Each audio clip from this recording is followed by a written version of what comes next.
Let's just try to review the two most important things that we learned in the first class of trig, which is this triangle, because this triangle has two formulas, right? Cosine squared plus sine squared is equal to 1 squared, right? And another one is that tangent is sine over cosine by using SOHCAHTOA, right? And of course, SOHCAHTOA was important.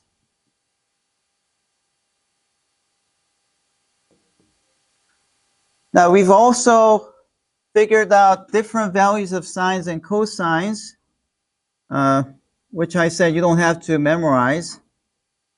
But let me write it over here because I'm going to reference it a little later. So if this is 1 and if this is 30 degrees, I know that this side is 1/2 and this is radical 3/2. If you have the 45-degree one, and if the hypotenuse is 1, then this side is square root of 2/2, and this is square root of 2/2. And then finally, if you have a 60-degree triangle, then the height is radical 3/2. The base is 1/2 if the hypotenuse is 1. Okay. All right. Now let me talk about the limitation of this approach. See, to find the sine or cosine or tangent of any angle, you first have to draw the triangle and somehow measure it, unless if there's some geometric way of figuring out the length. So for example, if you wanted the sine of, say, 70 degrees, there's no way to find the exact value. What you have to do is you have to make a gigantic triangle of that size, measure each length, and find the ratios to find the value of sine and cosines and tangent of that angle. But not only, well, and later when you learn calculus, you will learn various ways to find the value of this to any accuracy. But that's after you learn calculus, okay? But there's another limitation for definition using SOHCAHTOA to find the value of sine, cosine, tangent, which is that the angle cannot be 0. It has to be some positive angle, right? It also have a maximum angle. What's the maximum of the theta that can be? This angle theta can be at most, it can't be more than 90 degrees, right? Yeah, it can't be 90 degrees because if you have 90 degrees, you can't make a right triangle with two of them being 90 degrees. So this definition limits your angle to be between 0 degrees and 90 degrees. However, mathematicians, scientists, engineers, people in the long time ago, some smart people in the long time ago, they realized that you could extend the definition of sine, cosine, tangent to any angle, and it's very beneficial if you can do that. Yeah. In fact, if you extend the graph of sine and cosine beyond the 0 degrees and 90 degrees, if you make it available for any angle, then you get a shape that's called a sinusoidal curve, which is like a wave that's very periodic, and that's used in modern days in so many places. So for example, when you listen to music, every time you go to Spotify and listen to music, that music is compressed and then sent to you because, or else the bandwidth is just too much, right? And the way they compress it is they express that sound waves as sum of bunch of sines and cosine values. And by doing that, they can save the bandwidth, the amount of information that's sent to you from the server to your phone. That's how you actually listen to music. Okay, MP3 is one example of such compression. Right? So you're benefiting a lot by allowing the sines and cosines to be defined for more than 90 degrees. And today's topic is really that. How do you do that? Well, you start out by thinking about the unit circle. So here's what's known as a unit circle. A unit circle is a circle which has radius 1. Okay. Sorry about the poorly drawn unit circle, but I meant to have an exact circle centered at 0, 0, comma 0, with radius 1. Okay, that's called a unit circle. And this unit circle is important to sine, cosine, tangent because this picture, which I said was very important, can be moved over here, and you can place it exactly here, like that. And the reason that it fits exactly is because this hypotenuse length is 1, and the radius of this circle is also 1. So if you place one corner of the right triangle this way, then this right triangle fits exactly here. Okay? And let's continue to write all the coordinates here. So this length is cosine. This length is sine. So here's a question. What are the coordinates of this point right here?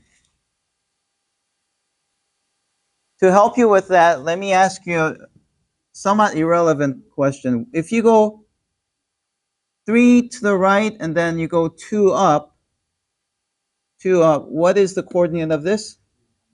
3 comma 2, right?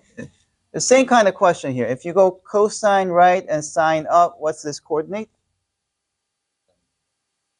This would be cosine theta, comma, sine theta, right?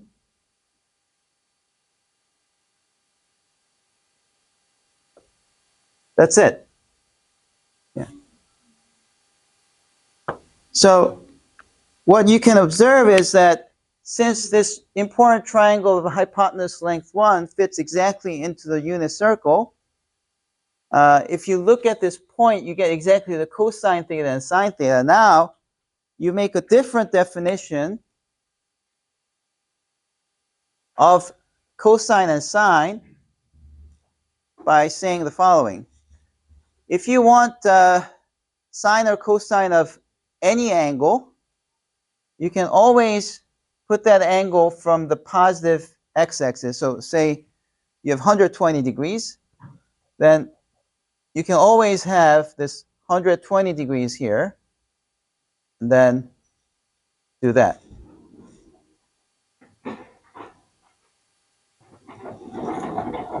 Okay?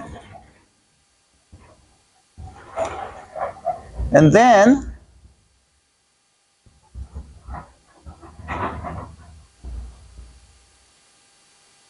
you have this point where the ray meets the unit circle, right?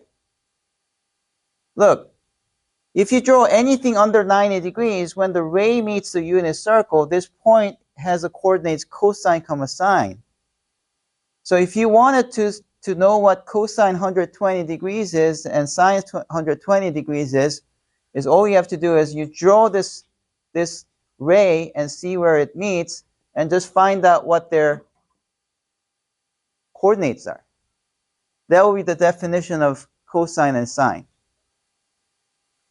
For 120 degrees, we can know the exact value, but this is true for any angle. So if you had something like 130 degrees, you can do the same thing. If you wanted to know cosine 130 degrees, and if you didn't want to use a calculator or some high-tech calculus, you can do it this way. You can draw a large circle of, say, radius 1 foot, right? And then you make the coordinates, and you use a protractor to make this angle exactly 130 degrees, and draw a straight line. And just figure out where it meets the circle. If you see the circle, you can draw this triangle down here and measure this length. You can measure that length. And that can reveal the coordinates of this point. And the x-coordinate becomes the cosine. The y-coordinate becomes the sine. And if you just follow this, you realize, oh, that means I can put any angle, and I can figure out the cosine and sine of any angle. Okay? All right. Now, not only this allows you to find the cosine and sine of any angle for between 0 to 360, you can even have negatives. You can do negative 40 degrees. That's fine. Okay. Negative 40 degrees means you go counterclockwise. Okay. So the idea is this. Any positive angle means you go counterclockwise. Sorry. Negative 40 degrees means you go clockwise. Okay. Any positive angle means you go counterclockwise. Any negative angle means you go counterclockwise. You get that? Does it make sense? All right. You can also go beyond 360 degrees. Okay. You can go something like 500 degrees. What does that mean? 500 degrees is you go full 360 and go 140 degrees more. So let's see. 500 degrees is equal to 360 degrees plus 140 degrees more. So what does that mean? You go a full circle and you go 140 degrees more. So you're somewhere here. Okay. And because it lands at the same spot as the 140 degrees, we say 500 degrees and 140 degrees are coterminal angles. Okay, this is an important note here. Coterminal angle means that the two angles share the same landing spot when you draw it on the unit circle. Okay, so here's a question: what angle? Let's say question one. Question one. What angle between 0 degrees to 360 is coterminal to 40 degrees? Sorry, negative 40 degrees. Coterminal to negative 40 degrees. What do you think? It's 320 because if you go 320 this way, that's 40 degrees less than 360, right? So going 320 this way is same thing as going negative 40 degrees this way. So you end up with the same spot, right? So your solution would be, you say negative 40 degrees is equal to,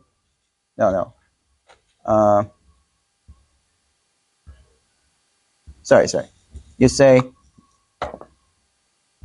360 degrees minus 40 degrees is 320 degrees. And since these two angles are 360 degrees apart, on the unit circle, they will be at the same spot. Okay. So another way to talk about coterminal angles is that two angles will be coterminal if the difference is a multiple of 360 degrees. Okay. So let me say it here.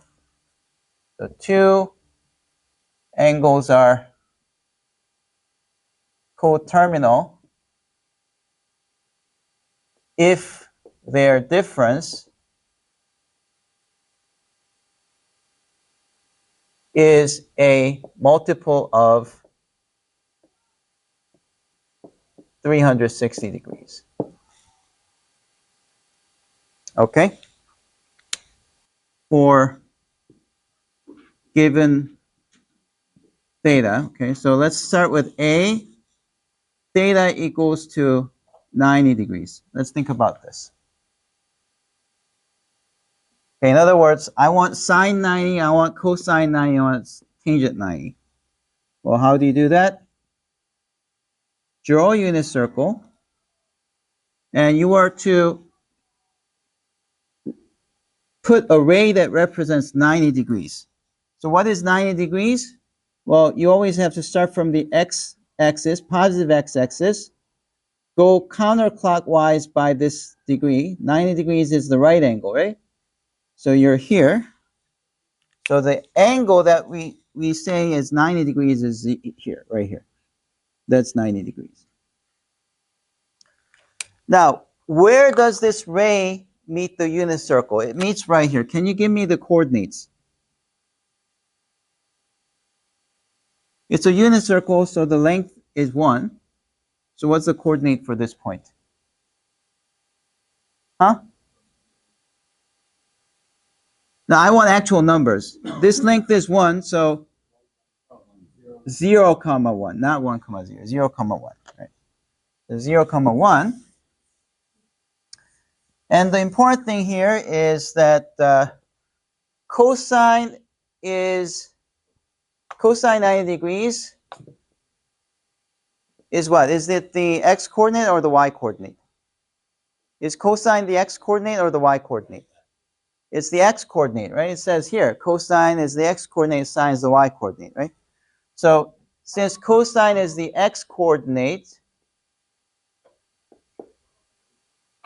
cosine is 90 degrees equal to 0. Good.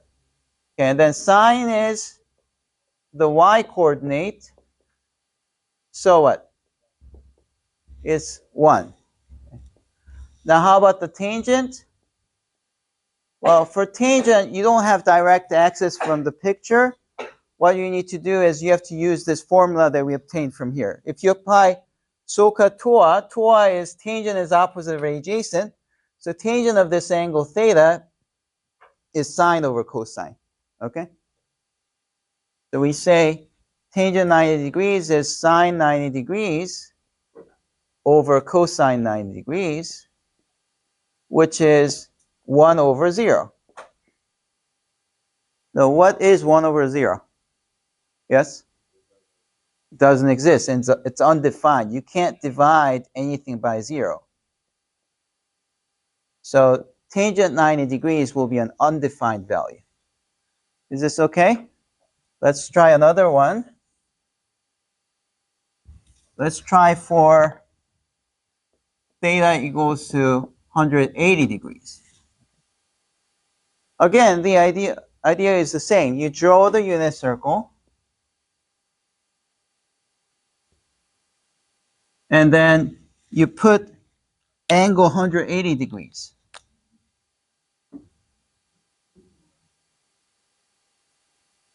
Put 180 degrees, and that means the ray is this side.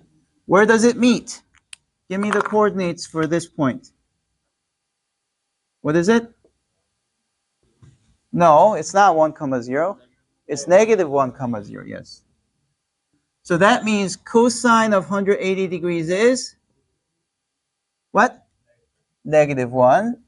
Sine of 180 degrees is 0. Okay, and then tangent of 180 degrees is sine 180 over tangent 180, no, cosine 180.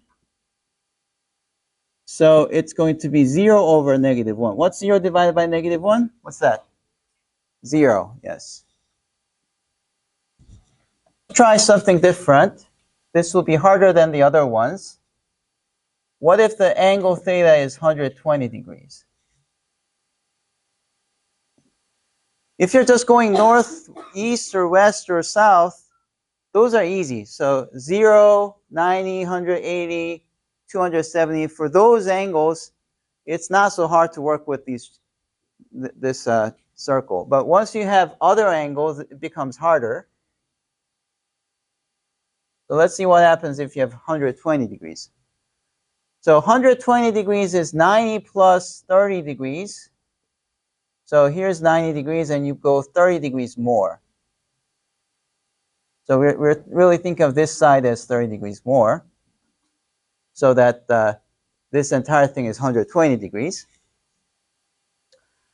Now, if you have any other angle that's not straight going up or down or left or right, if you have something like this, then the way you figure it out is by using something called a reference triangle. So what's a reference triangle? A reference triangle is a triangle obtained by looking at the point of intersection, draw a vertical line towards the x-axis.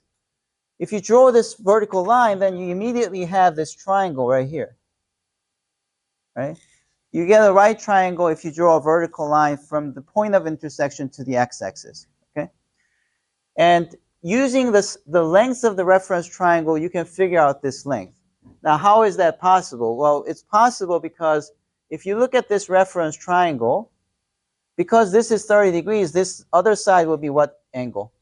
60 degrees, right? This will be 60 degrees.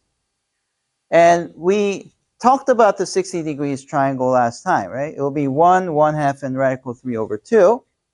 And when you do this, you don't have to worry about how am I going to remember that, because I'm going to tell you how to remember those values. Okay, you don't have to worry about it for now. For now, let's just pretend that we know that for 60 degrees with hypotenuse 1, this length will be 1/2, and this length will be radical 3 over 2. Just pretend that you know that. That's not the important part.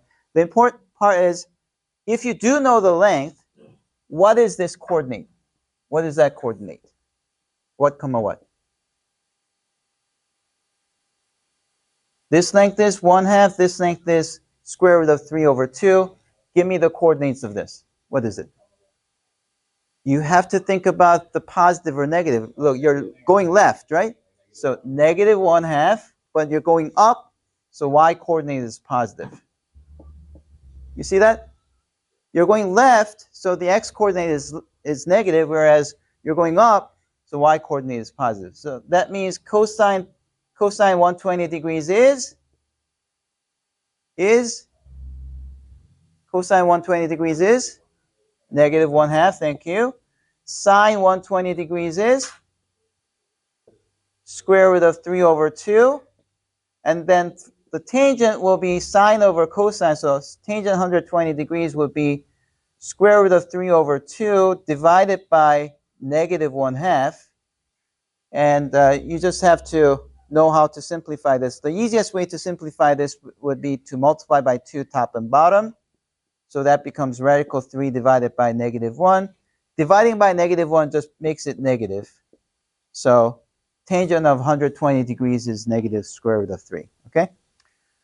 All right. So for the rest of the lesson, we'll be more focused on finding the value of cosine and sine. Tangent you can calculate later. We'll talk more about the tangent next time. Okay. All right. So by doing these examples, you should by now kind of see how we can use this unit circle to find the sine, cosine, tangent for any angle. Okay. All right. But let's first talk about the implication of what we observed so far. What is the implication? Well, so just remember that cosine is the x-coordinate and sine is the y-coordinate. And if your angle is somewhere in the first quadrant, you know what quadrants are, right? This one's called first quadrant, this one's called quadrant 2, this is called quadrant 3, this is called quadrant 4. Okay, you go this way, counterclockwise, okay? So these are the 4 quadrants, 1, 2, 3, 4.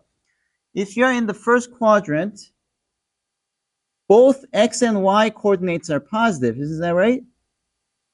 So you know that sine is positive, cosine is positive because both of the coordinates are positive.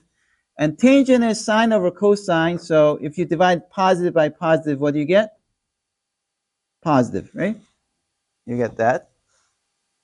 Okay, on here, we just did one example, but we kind of know that's going to be happening for any case.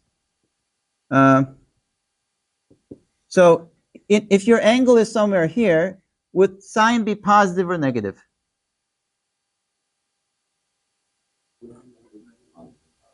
It'd be positive because sine is the y coordinate and you're going up, right? So sine will be positive. How about the cosine? It's negative because you're going left, right?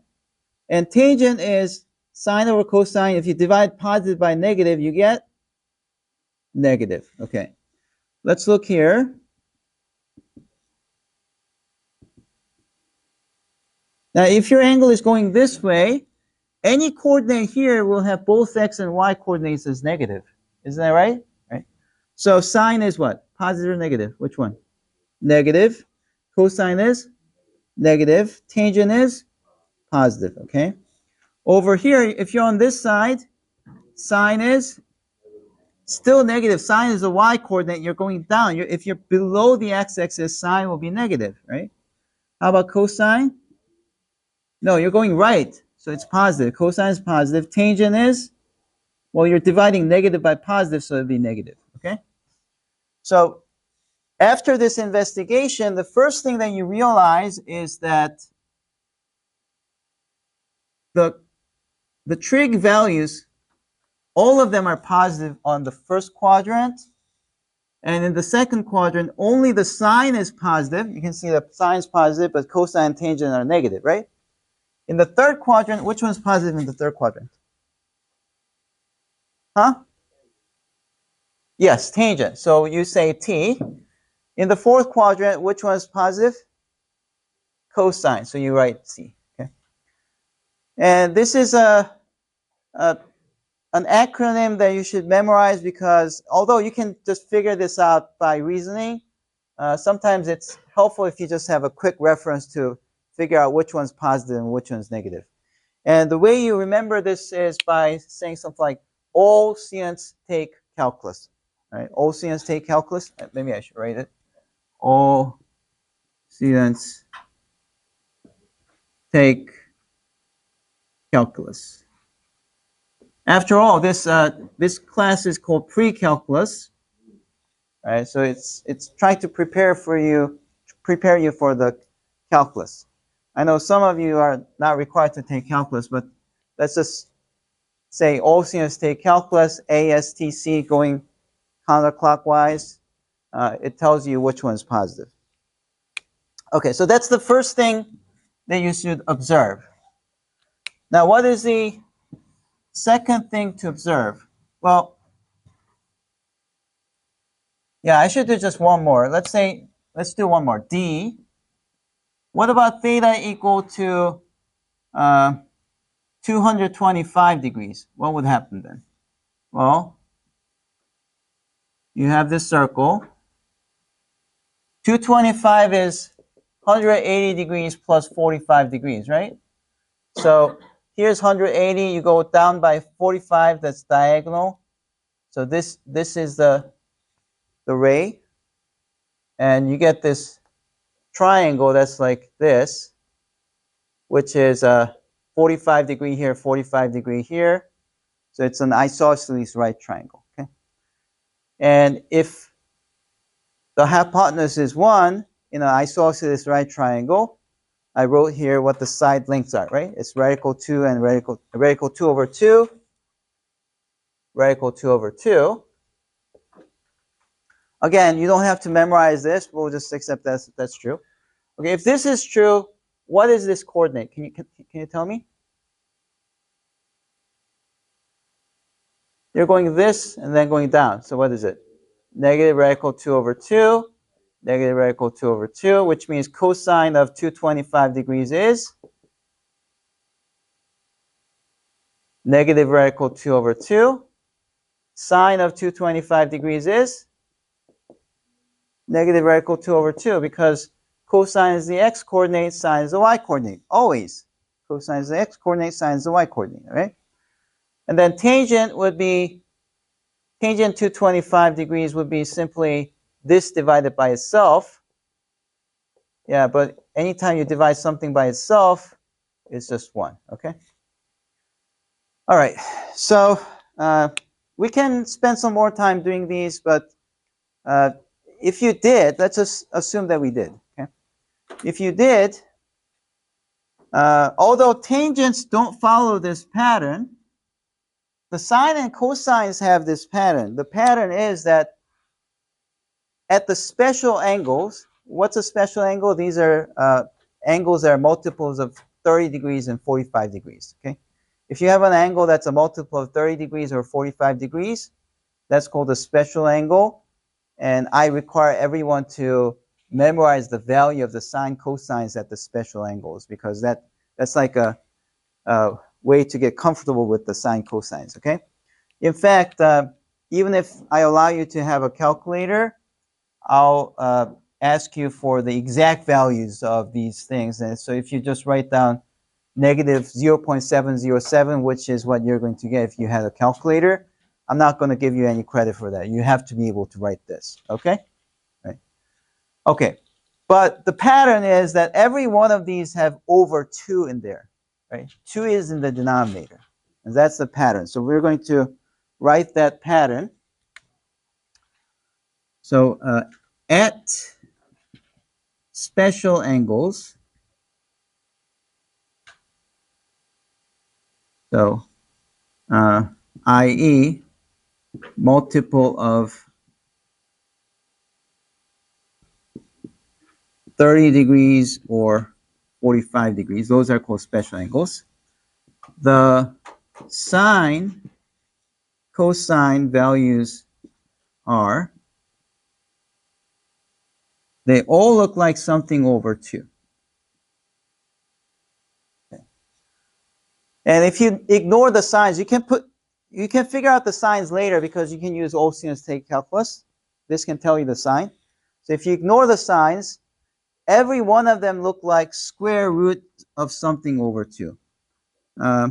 Even this 1, you can write 1 as square root of 1, right? If you take this view, then every one of these numbers can be written as something over 2. So the only thing that's remaining is for you to figure out what goes inside these square roots, and it's easy as 1 to 3. I mean, literally, it's easy as 1 to 3. I really mean it is 1 to 3. You get my point? It's easy as 1 to 3. It's 1, 2, 3. Okay? So that really helps you in memorizing the values of the sine cosines at the special angles. Okay. Now the advantage of writing down 1 as square root of 1 is not just to say they look all the same. There's an additional benefit to it because you can say this value is smaller than the other two, right? They all look the same. This is the smallest, this is next, this is the largest, right? So instead of saying their exact value, which is like square root of 2 over 2, that's just too much for us to handle. So don't do it that way. We'll just go by their nicknames, which will be small, medium,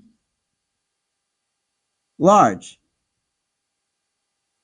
Okay, large. Small, medium, large. And for me, this even looks like a coffee cup over some table. Does it look like a coffee cup over the table? No? If it's not convincing, but just tell yourself that it does look like it, okay? So just for a minute, just say that this is a coffee cup over a table. And anytime you go to Dunkin' Donuts and order a cup of coffee and they ask small, medium, large, you should immediately think about, oh, where did I hear that from? Oh, my trig class, like small, medium, large, okay? See, having something in your everyday life connected to math helps you to remember these things better, okay? So small, medium, large are these things that look like this, where this value inside is either 1 or 2 or 3, okay? You got that? Okay. Now, once you have these ready, then you can figure out the sine, cosine, tangent values just by making use of the small, medium, large. Because after all, in all of these triangles that I began the lecture with, here's 1/2, that's small. 1/2, remember, is square root of 1 over 2, that's small. This is large. Here, they're both medium. And this is large, this is small. Now, what you can see is that if one side is small, the other side will be large. You see that? Right? One side large, the other side becomes small.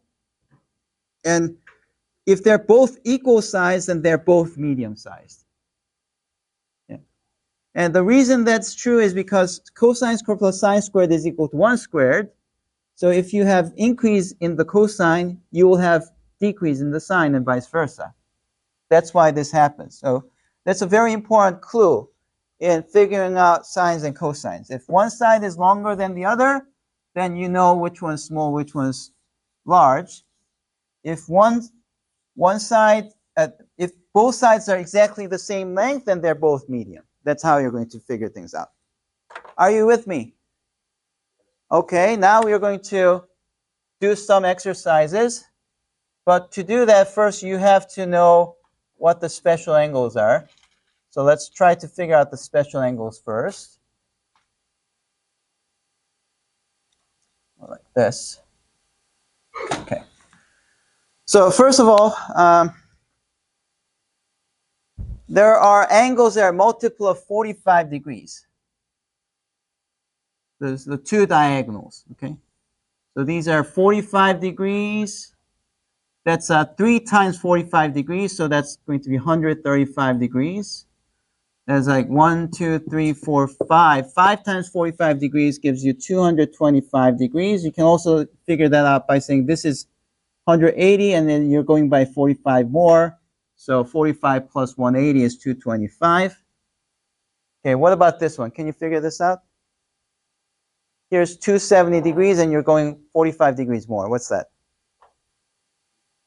315. Good. Okay. Then there are angles that are slightly before and after the 45-degree ones, which are the 30 and 60. So here's one before 45, one after 45. So this would be 60 degrees, and this would be 30 degrees. Okay?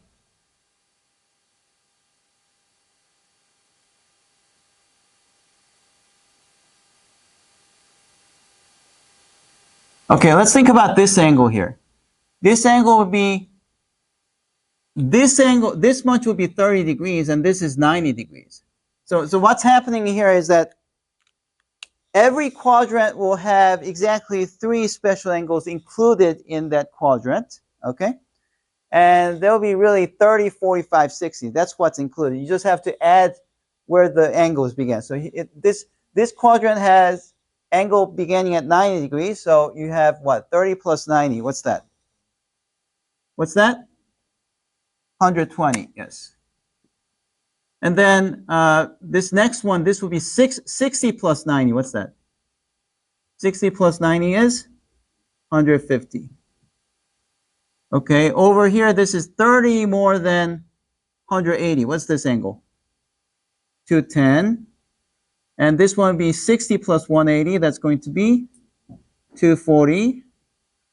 And then over here would be 300 because you add 270 plus 30. And this would be 330 degrees. 270 plus 60 degrees. Okay, those are the special angles. Okay. Now, let's find out the values of the sines and cosine for each place. Okay, so let's start with cosine 150 degrees and sine 150 degrees.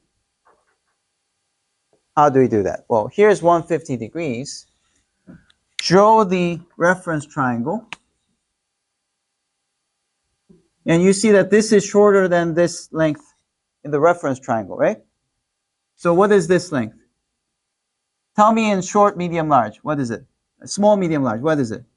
Small. And this side would be?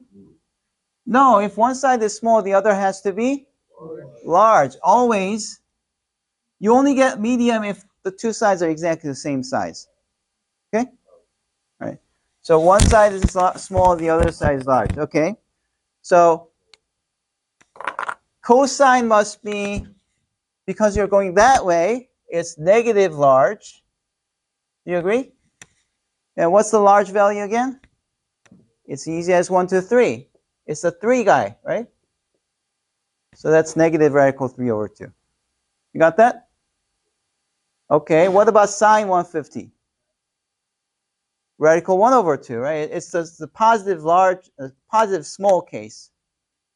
The value is small and it's going up, so it's positive small, and 1/2 is the value of sine 150 degrees. Is this okay? All right. You either do it this way, or the other possibility is to memorize all the values, which will not only be tormenting, but you will have to do that again for every exam that you take, because you get to do this again in physics or other calculus classes. You don't want to do that, right?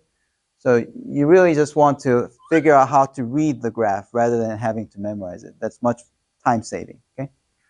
All right. Let's try cosine 315 degrees. You're here. Okay, 315 is one of those 45-degree triangles, right? The reference triangle becomes the 45 one. Okay. In that case, you have an isosceles right triangle, so the two sides are same length. You can see that these are same length, right? Okay, so what's cosine 315? Yeah, it's a medium size going right, right? So it's a just medium. So it's square root of 2 over 2. What's sine 315? It's a negative medium because sine is the y-coordinate, but this is going down, right? And that's going to be negative radical 2 over 2. You can do it this way, or you can just say, oh, this is medium, and because of all students take calculus, and in the fourth quadrant, only cosine is positive, sine must be the negative one. That's another way to figure out the sign. If going down or up is too confusing to you, you can just use all students take calculus, right? All you have to figure out is whether the size is medium or large, okay? All right, so let's do another one. What about the cosine of 300 degrees? What would that be? You're here, right? The reference triangle like that, right? No, okay. So this is a reference triangle. What is this length? Large. What's this length? Small. Okay, which one's cosine? This one's cosine because cosine is the x-coordinate. Okay, just remember cosine is the x-coordinate, sine is the y-coordinate. You're going this way to the right, so cosine is, well, let's do it this way. We know that cosine is small and sine is large. Agreed? Just looking at the height is the y-coordinate, so that's the sine. Left or right is the x-coordinate, that's the cosine. And just by looking at this, the base length is small, height is large, so that's what I write for cosine and sine. But then you apply all students take calculus in the fourth quadrant, cosine is plus, sine is negative. Good? All right, so what are the exact values then? Cosine 300 degrees is 1 over 2. Sine 300 degrees is negative square root of 3 over 2. All right. If you get this, then you've memorized everything. All you have to do is just take, in the beginning of the exam, just take some time to draw this triangle, mark all the angles, and then you have everything. Small, medium, large, it's easy as 1, 2, 3. Literally easy as 1, 2, 3. Okay? All right.